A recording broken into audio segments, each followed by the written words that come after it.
Hey, gang.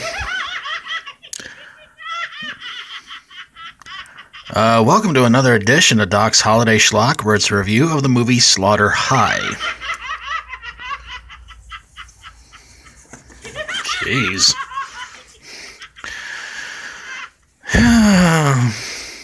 It's April Fool's Day, and poor Marty, the school nerd, is being tricked by a popular girl named Carol to go into the girls' locker room with her.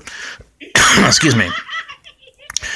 Because she thinks that she's going to basically get him to go in there with him, and she tricks him into going in there with him, of course, to have sex. But then it turns out when Marty gets all of his clothes off, a bunch of the kids come around and humiliate him by giving him a swirly,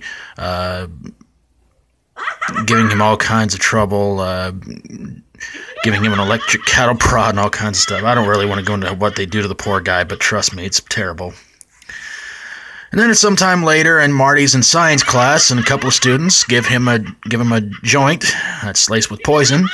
He gets sick, comes back. A bad acid experiment happens in the room, which causes Marty's face to go completely disfigured. Carol feels kind of bad about what happens, and she tries to apologize to Marty while he's being loaded in the ambulance. Marty goes to choke her out, but turns out she wakes up, and it's 10 years later. Yeah, 10 years after all this happened, and they're planning a little reunion. Unfortunately, Marty's not going to be there because Marty's been in a mental home for the past 10 years, of course, with his face all scarred up. So they all gather up, they go to the old school, which has apparently been closed down since the science lab explosion. And they go into one of the rooms and find a bunch of beer and decide they're going to drink a beer.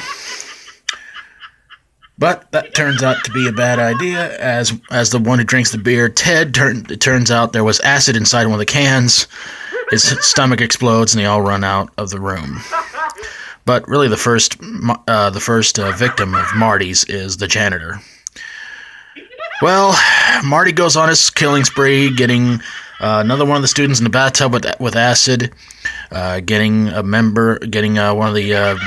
of his victims with apparently looks like a pushmower blade, hanging another one, electrocuting a couple of people in bed, and it just goes on and on and on like this until eventually it's down to Carol and Marty.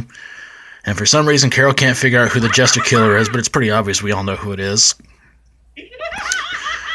Marty chases her, finally gets his revenge by stabbing Carol and thinking that it's all over with. He's got his revenge, he's feeling good. But then it turns out everybody that he killed comes back in almost like a zombie-like looking kind of thing and start chasing after Marty, chanting his name over and over and over again.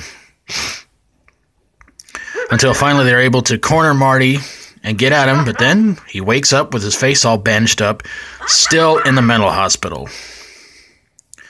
A little bit later, the doctor comes in to check on Marty, but turns out a nurse who came in to check on Marty before is laying dead in the bed. Marty's wearing the nurse's outfit. Marty stabs his doctor in the eye and leaves the hospital vowing vengeance. So, why did this movie suck? Well, it's kind of a low-budget, really bad slasher horror movie made around '86.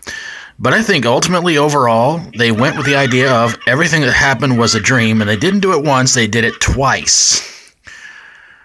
They did it after Marty tried to choke out Carol in the back of from the back of the ambulance, and they did it again when Marty realized that everything he did in the movie was all a dream, and I hate those kind of endings.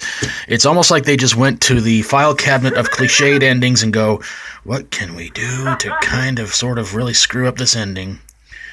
I mean, in a way, you kind of feel like you want to root for Marty, because like the poor kid's a nerd, and he gets picked on and everything like that, and he's finally getting his revenge. And then it just turns out the whole thing was a dream. If that's not one of the biggest cliched endings for a horror movie, I don't know what is. But yes, the kills in this were a little bit ridiculous. I mean, there were some kills that were pretty gruesome, and you know, that's what I kind of missed about 80s horror movies. There was no CGI. A lot of it looked pretty real, but ultimately overall, one, you knew who the killer was. dressed up as a jester, you knew it was Marty. And secondly, to have this whole thing be a dream, that was so cliched, so stupid, and so moronic. Maybe that's why the whole thing took place around April Fool's Day. I don't know, gang, but there you guys have it, a review of Slaughter High from the makers of Friday the 13th. Yeah, right. If you like my videos, feel free to subscribe. If you have a horror, sci-fi horror, comedy horror, fantasy horror movie that could have been good but had one of the worst cliched endings of all time, send it my way and I'll get on it ASAP. Thank you guys so very, very much for watching, and until next time, as always, stay strong and rock on. Seriously, Frank? That joke wasn't that funny. Jeez, you thought he'd heard that whole chicken who crossed the road joke before.